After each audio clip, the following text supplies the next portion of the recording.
Now, as we understood that any machine or mechanism is constituted with elements, and that elements are known as kinematic link. The word kinematic here is used just to make it clear that we are uh, interested in considering motion only, right? So a kinematic link is a component of a mechanism which connects to other components so that there is a constrained relative motion between components, right?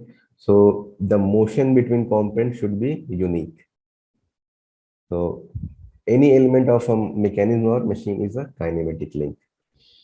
So ideally, it should be a rigid body, as I've already explained, but it may be a resistant body which may serve the purpose. So I have given two examples here. One is for belt and pulley system.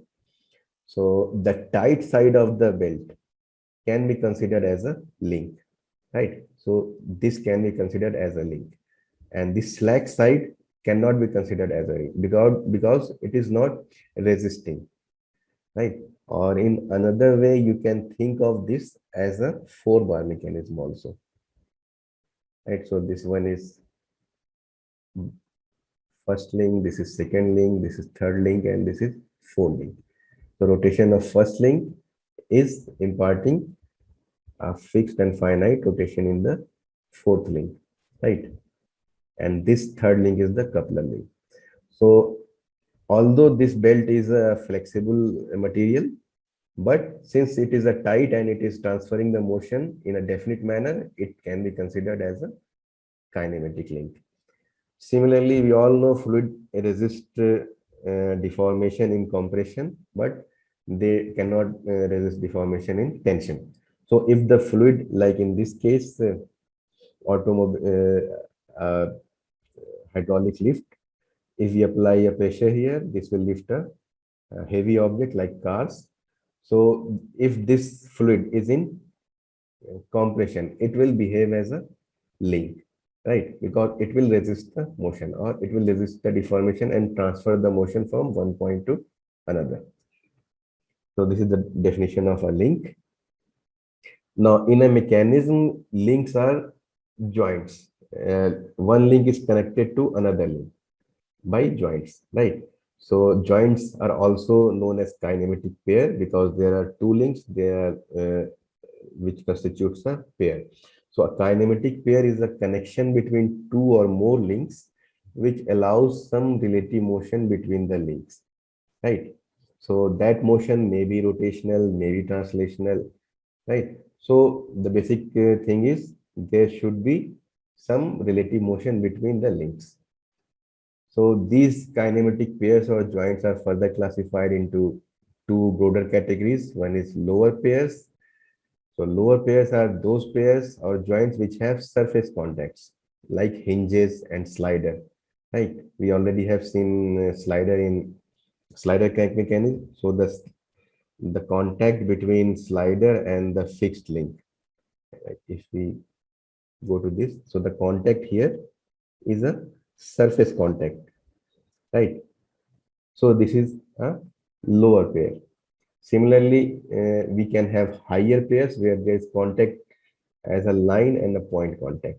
Right? Suppose there is two links. So the classical example is gear and cams, cam followers and gears, right? So if there is a cam, it is rotating about some hinge and there is one follower, right?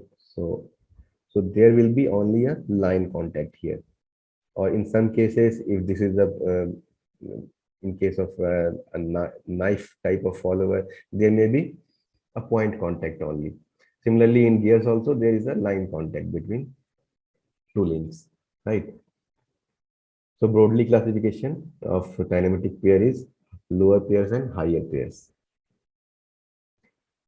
So there are 6 possible lower pairs and these lower pairs are used in simple mechanisms. So that are turning pair or revolute joint. So this is turning pair or revolute joint. In this, there is a collar here. So this is the collar and this rod is inside a hole on this second element, right? So this collar restricts the motion in the axial direction. So this can only rotate. So these two things combined together constitutes a turning pair, right? So all the hinges which we see are an example of turning pair.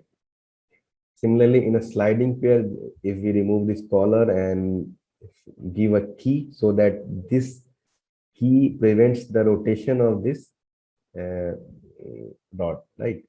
So if rotation is prevented, now this can slide in this hole.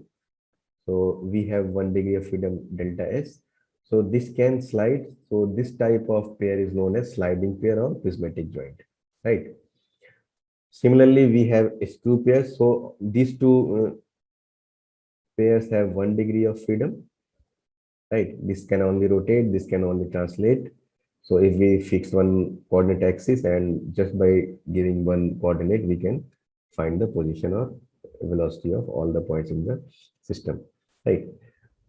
A screw pair is like there is a thread on this rod, right? Like a screw. So it can rotate and simultaneously it can translate also, but it will not be a 2 degree of freedom system. It is only a 1 degree of freedom system because these two coordinates, delta S and delta theta, these are not independent. They are dependent upon each other, right? So in other way, you can say that for a particular value of theta, there is a unique displacement in delta S. So if you can specify only delta theta, you can specify delta S also. So you will need only one coordinate. So it is a 1 degree of freedom system, right? Next, there is cylindrical pair. This can rotate and this can translate also. So it will have 2 degree of freedom system. So this will be a 2 degree of freedom pair. If we have a spherical pair, like there is a sphere inside this. So this is a sphere. So this sphere can take rotation in all the three directions, X, Y, Z. Suppose this is X, this is Y, and this is Z. So this sphere or this link can take rotation in all these three direction. But if this is fixed, the position of this sphere or the position or the center of mass of this sphere is fixed. So it will not have any translational degrees of freedom. So it will have only rotational degrees of freedom and it will have 3 degrees of freedom. Similarly, if we have a planar pair, so it can translate in the plane and also it can rotate, right? So it will have 3 degrees of freedom, right? So mostly simple mechanisms are planar mechanisms. So planar mechanisms are those mechanisms which operates only in a plane, right? Their motion is entirely constant in a plane only. So if there is a planar mechanism, then that planar mechanism can be constituted only with these two type of pairs. So in 4-bar mechanism or slider crank mechanism or any planar mechanism, we only see these two type of pairs or joints, right?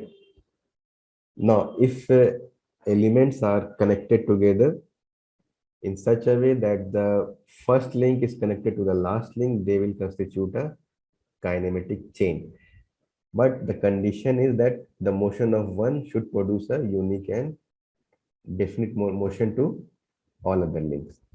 So in this case, if there are three links only, right, then if you give some rotation to this first link, this whole the combination of this whole three link will rotate. So this will not give a definite motion to other. In other ways, this constitute a structure. There is no relative motion between the links. So this is not a kinematic chain, right? So this is not a kinematic chain. A 4-bar mechanism is a kinematic chain we have already seen earlier. A 5-bar mechanism connected in this way is not a kinematic chain because if you give motion to one link, you cannot define what will be the position of these two links, whether they will be in this position or they will be in this position. So the motion, because of these two links, the motion is not completely constrained, right? So for a definite motion of one link, there isn't any definite motion of the other links. So this is also not a kinematic chain, right? So there are ways to find whether chain is kinematic chain or not. So I'm not going in that mathematical details. I'll Now take some simple mechanism.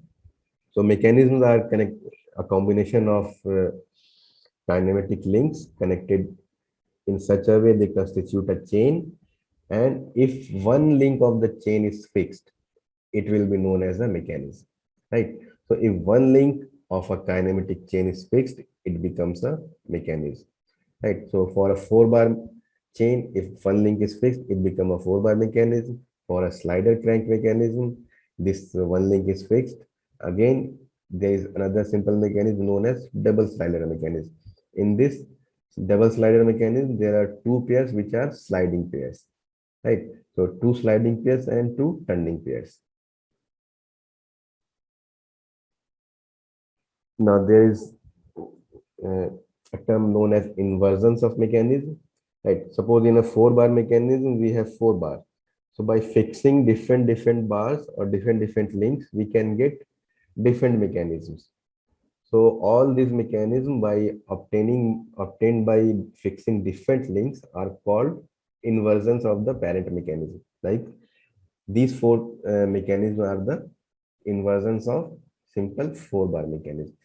So there is one condition that is known as length of shortest link and length of longest link is less than the length of sum of length of other two links, then one link can be able to make a complete rotation, right?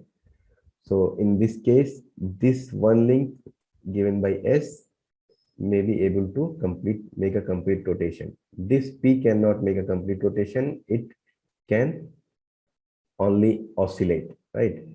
So from this position to this position, this link can oscillate. So this type of mechanism is known as crank rocker mechanism. So one link which is making a complete rotation is known as crank, and the output link is behaving like a rocker. So this is a crank rocker mechanism, right? Similarly, if we fix this link, we can also get a crank rocker mechanism. If we fix the shortest link, then two links will be able to make a complete rotation, right? So this type of mechanism is double crank mechanism. And if we fix this link, then neither of the if the shortest link is opposite to the fixed link, then neither of the link Q and L will be able to make a complete rotation, right? So this type of mechanism is a double rocker mechanism. So by fixing various links, we can obtain various inversions of the mechanism. So if we talk about the inversions of slider crank mechanism, so here we can see that there are 4 links. Link 1 is the fixed link, and that is made in like a, or it is fixed, like first link is fixed. This second link is the link which can make a complete rotation. So this will be known as a crank. This third is the connecting rod. So this slider crank mechanism can have many inversions. Like if we fix this first link, we can get 2 inversions, which can be used as IC engine and reciprocating pump. So both are mechanism wise, both are same, but for desired output wise, they are different, right? So IC engine and reciprocating pump both act by the mechanism of slider crank mechanism. But in IC engine, the input is from this piston side, and in reciprocating pump, the input is from crank side, right? So in both cases, this crank will rotate and this slider will oscillate. Second inversion is when you fix this second link, right? If you fix this second link, you this frame or this you can say cylinder is free to rotate, right? So if you fix this link, like here it is fixed, this link is fixed, right? So this cylinder can be able to rotate, right? So if we fix this crank, we can obtain an inversion which is used in rotary engines. This whole engine is rotating with time, right? Similarly, another inversion known as Whitworth quick return mechanism can be obtained. in which suppose we are in a shop floor and we want to shape or slot some object. So the machine we use is known as shaper and slotter. So in that machine, the cutting operation or the operation to remove the material should take more time, and the tool should then return to its original position in a faster way, right? So this type of mechanism can make it possible. So you can see here this link 2 is fixed, this slider and this whole now this cylinder is made into a form of rod, right? And this slider can slide onto that rod. So actually the angle when this slider is moving in this direction, so from here to here, this will go in the right direction. So this will be the cutting operation. And in the reverse stroke, it travels a smaller angle. So it will take less time in returning, right? Third inversion is when you fix the third link, you will get oscillatory engine and crank and slotted lever mechanism. So this is oscillatory engine, this is crank and slotted lever mechanism. So operation of this crank and slotted lever mechanism is similar to the Whitworth quick return mechanism. This is also used in shaper machines, right? So oscillatory engine is we obtain when we fix this third link, which is the connecting rod. In this case, this cylinder can oscillate, and this slider will reciprocate inside this cylinder. So the whole engine will oscillate. So that is why it is called oscillatory engine. Fourth inversion is hand pump. Many of us must have seen an old type of hand pump. So in this hand pump, this slider 4 is fixed, right? This slider 4 is fixed and this is rotated by 90 degree. And link 1, which was the frame in first case, is allowed to reciprocate inside the slider by applying a plunger, right? This is a plunger, right? So this plunger is not a piston. The piston is fixed here, and this plunger is inserted inside the thing which we call piston in case of IC engine, right? So by giving oscillatory motion to this link 2, we can have reciprocating motion of this plunger. Similarly, we can have inversions of double slider mechanism. So the most important inversion is if you fix the link 1 and these two sliders are free to slide in this plus shape slot, right? So if you fix this link 1, which is the slot, and if you rotate some point P on this connecting link, then this point P will travel in a path of ellipse. Similarly, you can move this point to another place, and another place you will get different ellipse. Right? To draw an ellipse, you can use this elliptical trammel, right? If you choose this point at the center of these 2 points, then you will get a circle. Similarly, if you fix one slider, right? If you fix this slider 2, so this slider 2 is fixed here, right? Then the rotation of this link 4 and this slider will impart a reciprocating motion to this link 3, sorry, link 1. So link 1 is now free. In the first inversion, link 1 was fixed, but in the second inversion, and also a third inversion will be same. So this is known as a Scotch yoke, and this motion will be simple harmonic motion, exactly simple harmonic motion, right? Another inversion is Oldham coupling, in which this link 4 is fixed, and this is used to connect two shafts, right, whose axes are parallel but non-intersecting, right? they are parallel, but they don't intersect each other. So if two parallel shafts are slightly offset, then in that case, we use this type of Oldham coupling. Oldham coupling is an inversion of double slider mechanism, right? So in this way, this slider and this slider, slider link 2 and link 3 slides inside this link 1, which has slot, right? And this link 4 is made into this way and it is fixed, right? So if for simple mechanism, if the operation is not completed as desired by the use of 4 bars or for slider change mechanism, then we go into higher type of chains or higher type of mechanism. So simple examples are Watt 6-bar chain and Stephenson 6-bar chain, right? So these are for some advanced options where the desired motion is not completed by 4 bars, right?